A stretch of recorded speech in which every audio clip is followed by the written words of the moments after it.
आपके जो इस वक्त के सबसे सख्त मुखालिफ हैं वो कह रहे थे कि आप एक दफ़ा मुंह धो के दिखा दें। पाकिस्तानी अवाम से ये मुतालबा कर रहे थे कि आप उनसे कहें कि पीर साहब जो है वो मुंह धो के दिखाएं।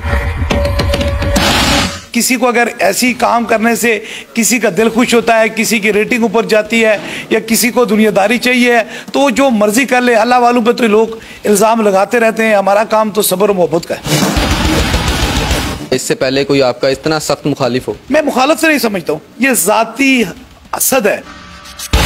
आप समझते हैं वो व्लॉग कर रहे हैं, जो भी कर रहे हैं वो कर रहे हैं, आपको उससे फ़र्क नहीं पड़ रहा? कुछ ये देख ले रश और बढ़ रही है जी। तो इस वक्त पीर हक खतीब बादशाह अली सरकार इस वक्त हमारे साथ मौजूद हैं और इनके शुक्रगुजार हैं कि हमें टाइम दे रहे हैं। अस्सलाम वालेकुम सर। वालेकुम सलाम। कैसे हैं? खैरियत से हैं? शुक्र है, ठीक है। सबसे पहले ये बताइएगा कि एक नाम में बड़ी खूबसूरती है। ये मैं कुछ तालिब इल्मी की हैसियत से सवाल पूछूंगा, कुछ लोगों के सवाल लाया हूँ। पीर हक खतीब बादशाह अली सरकार, इस नाम का मकसद क्या है? इस नाम में क्या छुपा हुआ है? लोग ये भी जानना चाहते हैं। देखें, मिसाल के तौर पर नाम तो एक नाम है, लेकिन असल नाम जो है ना वो हुसैन अली का मतलब है। हुसैन अली का मतलब अली जो है ना वो जुर्रत का नाम है और हुसैन पाक सब्र का नाम है। अल्लाह ताला ने हमें जुर्रत भी दी है, सब्र भी दिया है और साथ में जो है वो खतीब का मतलब है कि बोलने वाला और हक का मतलब है कि सच एक नाम है। इसलिए इस नाम के अंदर ये अल्लाह ताला का करम है जो बुजुर्गों ने नाम लिखा है। इंशाअल्लाह ताला हम सब्र से भी काम लेते हैं, सच से भी काम लेते हैं, बोल भी सकते हैं और जुर्रत भी रख सकते हैं। वाह जी वाह। पीर साहब ये बताइएगा, अभी रिसेंटली व्लॉग देख के आ रहा हूँ मैं इकरार साहब का, अभी मैं उस तरफ आने लगूँ। उन्होंने ये कहा कि बादशाहों वाली ज़िंदगी है, बादशाहों वाला हुलिया है, बादशाहों जैसी चाल चलन है, उन्हीं की जैसा जो है वो तमाम मामलात हैं। यहाँ आके देखा है माशाल्लाह साफ़ सुथरी का माहौल है, अवाम की कसीर तादाद है, तो इतनी माशाल्लाह खूबसूरत आपने अक्सर हमने देखा है लिबास ज़ेबतन करते हैं। इसके पीछे भी कोई ख़ास वजह है? देखिए, मिसाल के तौर पर सफाई जो है ना वो निस्फ़ ईमान है। जो सफाई नहीं करता ना वो तो आधा ईमान का हिस्सा तोड़ देता है। इससे सफाई से साफ़ सुथरा रहना मैं कहता हूँ कोई बुरी बात नहीं है। दूसरी ये बात यह है कि यहाँ जो आपने सफाई सुथराई का सारा निज़ाम देखा है, इसका मतलब यह है कि पाक जगह जगह हमेशा साफ़ होती हैं। तीसरी बात यह है कि ये लिबास मिसाल के तौर पर आम लिबासों की तरह है, कोई इसमें कोई ख़ास बात नहीं है। लेकिन लिबास ये तो मेरी बात नहीं है ना, शक्ल और सूरत देना मेरे खुदा की बात है।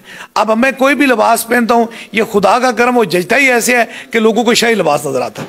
ये सब आप मेकअप तो नहीं करते? आप देख लें, मिसाल के तौर पर सामने की बात की कि अब जो लोग कहने में तो कुछ भी कह सकते हैं, सारी चीज़ें कह सकते हैं। इस तरह तो अपने आप को करना चाहिए जिससे खुदा हुस्न दे या खुदा जिस पर अपना करम फरमाए और दिल में हुजूर की मोहब्बत, तो वो चेहरा वैसे भी निखरा ही रहता है। ये आपको आपके जो इस वक्त के सबसे सख्त मुखालिफ हैं वो ज़ाहिर है अब ये इखलाकियात से गिरी बात है, जो भी है, इसका क्या जवाब देंगे? वो कह रहे थे कि आप एक दफ़ा मुंह धो के दिखा दें। पाकिस्तानी अवाम से ये मुतालबा कर रहे थे कि आप उनसे कहें कि पीर साहब जो है वो मुंह धो के दिखाएं। देखें, मिसाल के तौर पर मैं 5 वक्त में वज़ू करता हूँ, वज़ू में रहता हूँ, साथ में मुंह को छोड़ें हाथ को देख लीजिए। अगर हाथ बराबर ना हो तो फिर मुंह तक पहुँच जाइए। वो शख्स जो ऐसे सवाल करते हैं उनको कुछ कहता कुछ नहीं हूँ, क्योंकि हम कभी भी इखलाक से गिरी हुई बात नहीं करते। किसी को अगर ऐसी काम करने से किसी का दिल खुश होता है, किसी की रेटिंग ऊपर जाती है या किसी को दुनियादारी चाहिए है तो जो मर्जी कर ले। अल्लाह वालों पे तो लोग इल्ज़ाम लगाते रहते हैं, हमारा काम तो सब्र मोहब्बत का है। इससे पहले किसी ने इल्ज़ाम लगाया, इससे पहले कोई आपका इतना सख्त मुखालिफ हो? मैं मुखालफ से नहीं समझता हूँ। मुखालफ वो बंदा होता है जो एक बार मैदान में आकर देख कर चला जाता है, उसके बाद वो जीत हार का फैसला खुद कर देता। मैं तो कहता हूँ ये ज़ाती असद है और ज़ात असद का कोई इलाज है ही नहीं है।